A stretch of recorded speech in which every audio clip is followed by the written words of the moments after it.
Hello दोस्तों, मैं हूं अभिषेक, आपका सेल्फ रिपेयर गुरुजी। दोस्तों, यहाँ पे मेरे पास एक मोटरसाइकिल है और इसका सेल्फ मोटर काम नहीं कर रहा है। ये देखिए, मैं कितना भी इसे प्रेस करूं बट कुछ भी रिस्पांस नहीं मिल रहा है। मुझे कुछ भी यहाँ पे रिस्पांस मुझे नहीं मिल पा रहा है।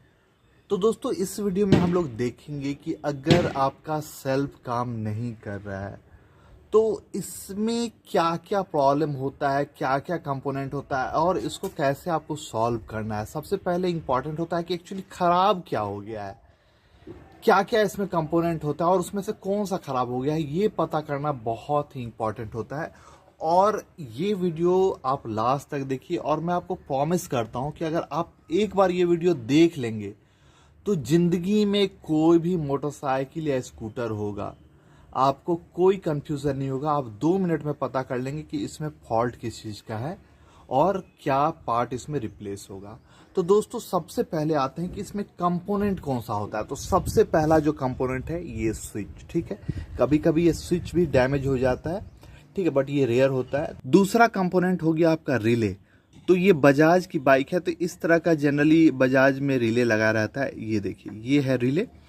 रिले का क्या काम होता है मैं आगे आपको बताऊंगा।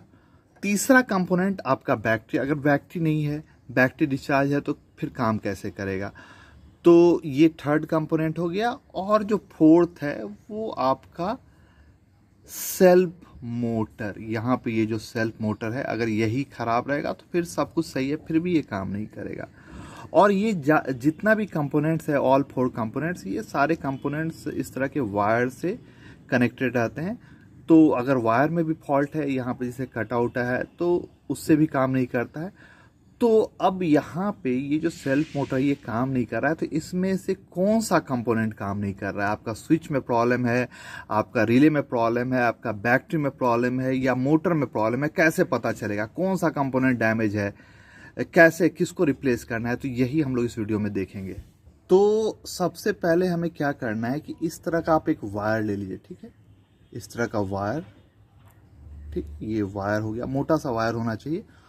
और इग्निशन ऑन हो की से या ऑफ हो से कोई फर्क नहीं पड़ता। आप मोटरसाइकिल को न्यूट्रल में डाल लीजिए और ये जो रिले है यहाँ पे इस तरह से कनेक्टेड रहता है।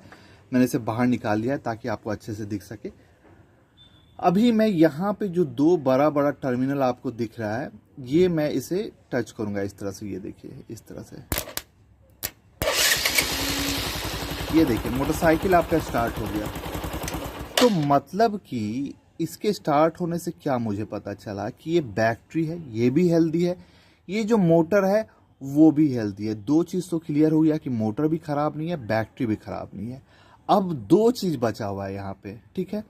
या तो प्रॉब्लम इस रिले में हो सकता है या तो जो स्विच है जो आप प्रेस करते हैं उसमें प्रॉब्लम हो सकता है। दोनों में से कोई एक ही फॉल्टी है, ठीक है।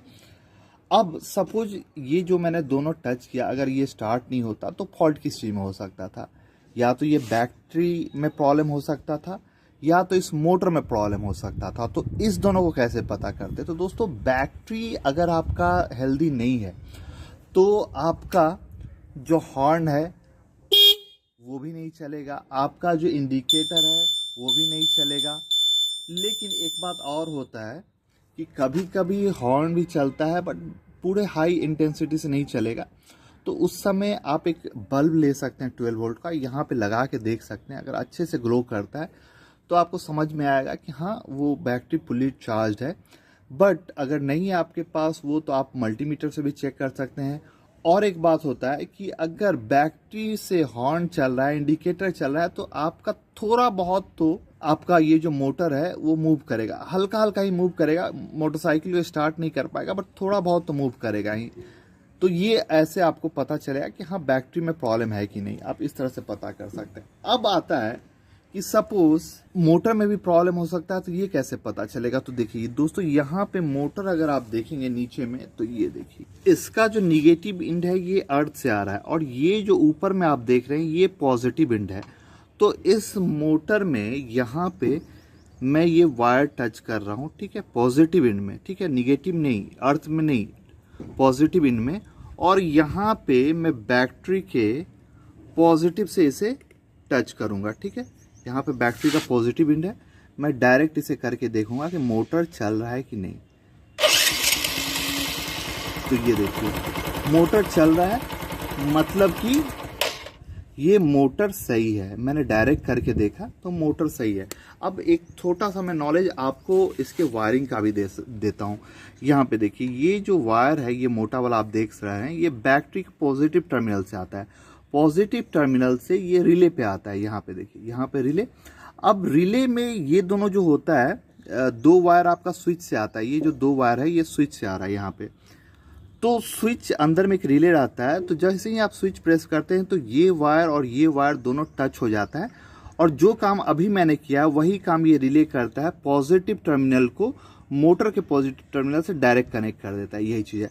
अब एक चीज़ आप और पूछ सकते हैं कि यहाँ पे रिले क्यों दिया गया है। यहाँ पे अगर स्विच रहता तो ये दोनों आपस में कनेक्ट हो जाता और आपका मोटर स्टार्ट हो जाता। तो ये रिले का क्या काम है, क्यों ये दिया है। यहाँ पे आप क्लियरली देखिए कि जो स्विच से वायर होता है ये बहुत ही पतला पतला वायर है, और पतले वायर में प्रॉब्लम क्या होता है कि उसमें रेजिस्टेंस बहुत ज़्यादा हाई होता है। अगर इतना ज़्यादा, ये जो मोटर है आपका बहुत ज़्यादा करंट खींचता है, अगर इतना ज़्यादा करंट इस वायर से जाए तो ज़्यादा नहीं, 1 मंथ के अंदर अंदर आपका स्विच भी जल जाएगा और ये वायर भी जल जाएगा, दोनों डैमेज हो जाएगा। इसीलिए यहाँ पे ये जो काम है हाई करंट के फ्लो को, ये रिले के थ्रू किया जाता है। तो यहाँ पे जो दो पतला वायर है रिले को एक्टिवेट करता है और रिले इस दोनों को कनेक्ट करता है। तो यही चीज़ होता है, ताकि आपका वायर और स्विच सलामत रहे। इसीलिए ये हेवी ड्यूटी रिले का यहाँ पे यूज होता है। तो रिले भी आप समझ गए। तो और यहाँ पे अभी तक क्या क्लियर हुआ है, अभी तक क्लियर हुआ है कि हमारा बैटरी और मोटर सही है, कोई प्रॉब्लम नहीं है। अब क्या आता है, अब इसमें है कि मेरा ये जो रिले है ये सही है कि नहीं, और ये जो स्विच है ये सही है कि नहीं, ये दोनों पता करना है। प्लस वायर भी कभी कभी कटा हो सकता है, तो अगर नहीं हुआ, स्विच कंफर्म नहीं हुआ, तो बाद में आपको वायर चेक करना पड़ेगा। तो अभी मैं क्या कर रहा हूँ कि छोटा काम कर रहा हूँ। ये जो स्विच वाला है ये मैं यहाँ पे हटा ले रहा हूँ, ठीक है। और यहाँ पे ये जो देखिए इस तरह का एक जो बजर लगा रहता है इंडिकेटर वाले में, फ्लैशर यूनिट में, इसी तरह का एक मैं बजर ले रहा हूँ। आप मल्टीमीटर भी ले सकते हैं अगर आपके पास है तो। और इस बजर को यहाँ पे आपको कनेक्ट करना है, या डायरेक्टली भी आप इसे होल्ड अगर कर सकते हैं। 2 आदमी है तो एक स्विच प्रेस करेगा, दूसरा यहाँ पे देखेगा। और सबसे पहले देख लेते हैं कि ये बजर सही काम कर रहा है कि नहीं। तो ये देखिए, तो ये भैया बजर सही है, नहीं तो बाद में कन्फ्यूज़न हो जाता। और यहाँ पे जस्ट इसे मैं अंदर इंसर्ट कर दे रहा हूँ। अगर 2 आदमी है तो इंसर्ट करने का जरूरत नहीं है, डायरेक्ट वहीं पे आप टच करके देखिए, स्विच प्रेस करके अगर किया तो सही है। तो यहाँ पे मैंने कनेक्ट किया। और कभी कभी ये नहीं भी चलता है तो आप टर्मिनल को चेंज करके देखिए, इधर का उधर। ये देखिए, तो मैंने इसे इंसर्ट कर दिया। अब मैं स्विच प्रेस करूँगा, ठीक है। स्विच में प्रेस कर रहा हूँ तो ये नहीं चल रहा है। तो पहले मुझे देखना है कि मैंने कनेक्शन सही किया है कि नहीं। तो कनेक्शन तो ठीक है, बट टर्मिनल मुझे सही नहीं लग रहा है, तो मैं जस्ट चेंज कर रहा हूँ, इसे इधर डाल रहा हूँ मैं। ये देखिए, ठीक है। कंफर्म हो लेना है, ये नहीं कि आप कंफर्म नहीं है और आप बोल दे कि भैया स्विच असेंबली ख़राब है, और बाद में जब स्विच चेंज करें तब भी आपका काम ना हो। तो ये देखिए, ठीक है, मैंने पलट के लगाया, ये देखिए सही है, ये काम कर रहा है, मतलब आपका स्विच सही है।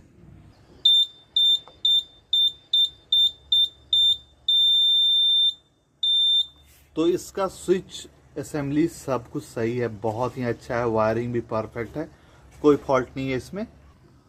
तो सब कुछ क्लियर हो गया। अब आप ही को बताना है यहाँ पे कि इसमें फॉल्ट किस में है। तो दोस्तों यहाँ पे बैटरी सही है, यहाँ पे स्विच असेंबली सही है, यहाँ पे मोटर सही है। तो फॉल्ट किस में है? फॉल्ट आपके इस रिले में है। ये रिले आपका डैमेज हो गया। और दोस्तों मैंने एक चीज़ देखा है, ये बजाज का ये जो रिले रहता है बहुत हेवी रहता है, बट फिर भी इसमें फॉल्ट आता रहता है। ये मुझे बहुत परेशान करता है। और कभी कभी इस रिले को हल्का हिट कीजिएगा तो सही हो जाता है, और कभी कभी ये डैमेज ही रहता है। तो यहाँ पे देखिए अंदर में थोड़ा बहुत मूवमेंट हुआ है, बट ये ठीक नहीं हुआ है। तो ये देखिए, ये जो फॉल्ट है ये रिले का है। तो इस तरह से आप पता कर सकते हैं कि फॉल्ट कहाँ पे है। और मैं जा रहा हूँ, ये रिले लेके आऊँगा ये वाला, और मैं लगाऊँगा और ये सही हो जाएगा। तो जस्ट मैं यहाँ पे इसे ओपन कर लेता हूँ और ये दोनों ओपन हो जाएगा तो ये रिले बाहर आ जाएगा। तो यहाँ पे मैंने परचेज़ किया है ये रिले, और थोड़ा सा कॉस्टली ये कंपोनेंट है, और ये बजाज का थोड़ा सा हेवी होता है, और बाकी का 100-120, बट ये थोड़ा सा कॉस्टली है। और ल्यूमैक्स का मैंने लिया है, ये भी एक ट्रस्टेड ब्रांड है। तो यहाँ पे देखिए ये आपका एग्जैक्टली सेम है, यहाँ पे आप देख सकते हैं ये। और जैसे हमने इसे निकाला था एग्जैक्टली उसी तरह से हमें इसे लगा लेना है। ये दो वायर जैसे इसे अटैच्ड है, इस दोनों को आपको टच नहीं करना है, अगर टच करेंगे तो ये स्टार्ट होने लगेगा। तो ये देखिए सही है, ये बाहर आ गया।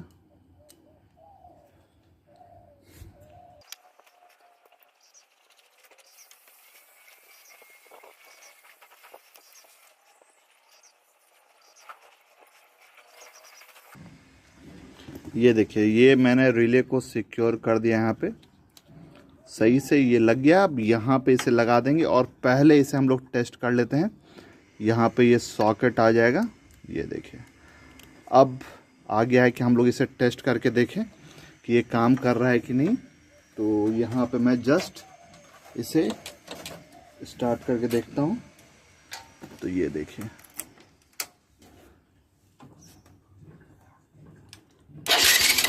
ये देखिए बहुत अच्छे से ये काम कर रहा है परफेक्टली, कोई प्रॉब्लम नहीं है। ये देखिए फिर से एक बार, तो अब सेल्फ काम करने लगा। तो जो प्रॉब्लम था वो रिले का ही था, और कैसे मैंने इसे पता किया आपने बहुत अच्छे से इसे देखा।